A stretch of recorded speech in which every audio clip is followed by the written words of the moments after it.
Hello, my name is Bruce Fine. I'm the International Counsel for Mazi Nnamdi Kanu, especially relating to his now 4 years plus arbitrary imprisonment without trial by the Nigerian government. Here is a document that we all in this room have prepared. It is a petition to be filed with President Donald Trump asking that he list 6 Nigerian high-level officials, 5 judges and a former Attorney General, Mr. Malami, under the Global Magnitsky Human Rights Accountability Act. Now, to qualify for listing, you need to be systematically engaged in a violation of internationally recognized human rights. And all of these listed individuals have been engaged in persecution of Mazi Nnamdi Kanu for over 4 years, denying him a right to fair trial, denying him a right to freedom, denying him a right to speak with counsel, and most importantly, denying him a right to free speech, trying to punish him for peaceful advocacy of a time-honored justification for self-determination, most recently undertaken in South Sudan, for the Biafran people to decide whether they wish to chart their own destiny as opposed to remaining in the Nigerian orbit.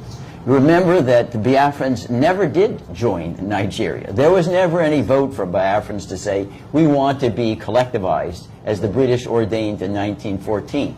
You don't need to secede from a company that you never joined in the first instance. And that's what Nnamdi Kanu's campaign is about, indeed the higher campaign from Biafrans.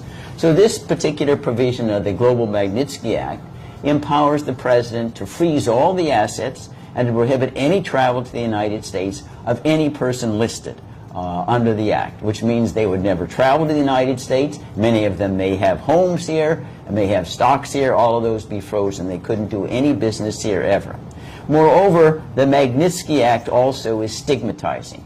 It brands you as someone worthy of others who are listed, who are notorious criminals, the president of North Korea, and others that are household words for violating human rights. So that's where we're doing. It's not a choice that we made initially. We worked very hard with the UN Working Group on Arbitrary Detention to try to get Nigeria to comply with its order to immediately and unconditionally release Mazi Nnamdi Kanu. We pleaded with Nigeria, here's the directive, just please comply with it. All we got was no, no, no. We'll ignore everything. So after all peaceful avenues of redress have been exhausted, we are now resorting to the Global Magnitsky Act as one of the final ways we can hold Nigeria accountable outside the corrupt Nigerian system.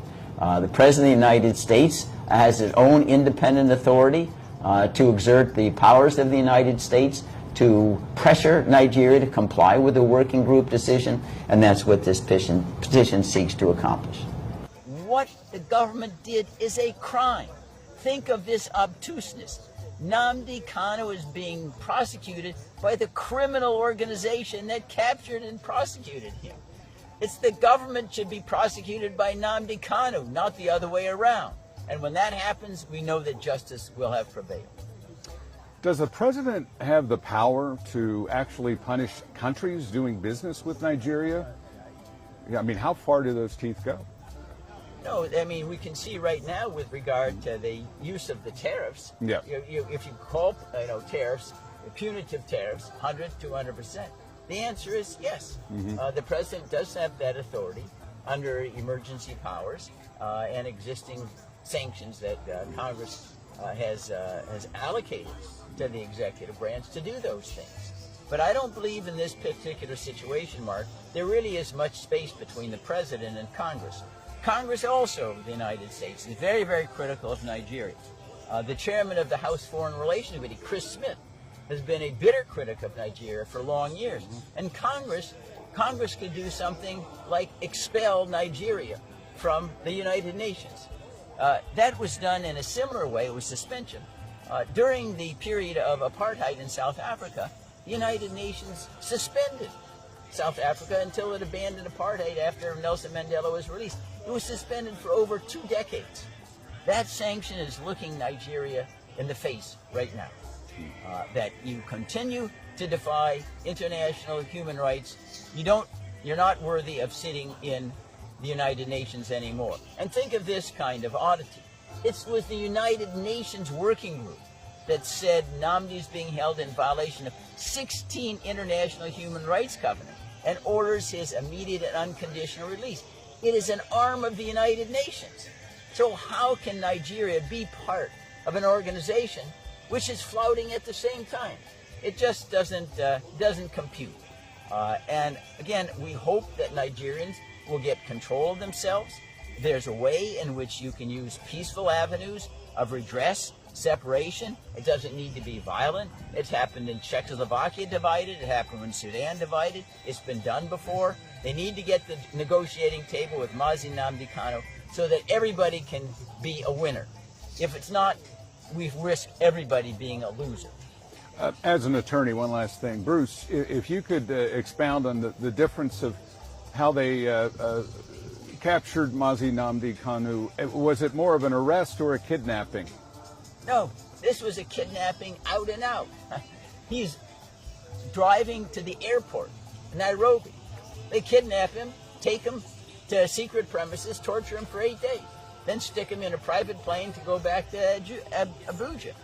That is kidnapping by any other name. Moreover, the Nigerian courts themselves have acknowledged the kidnapping but said, well, it doesn't really matter. You can prosecute the fruits of your kidnapping, which runs contrary to all law. That is, a fundamental rule from the beginning of time is you shouldn't let crime pay. Well, what's happened here is the Nigerian courts has told the government, you can make crime pay. You can engage in crime to capture somebody and then keep them and prosecute them and put them in prison. That really turns justice upside down.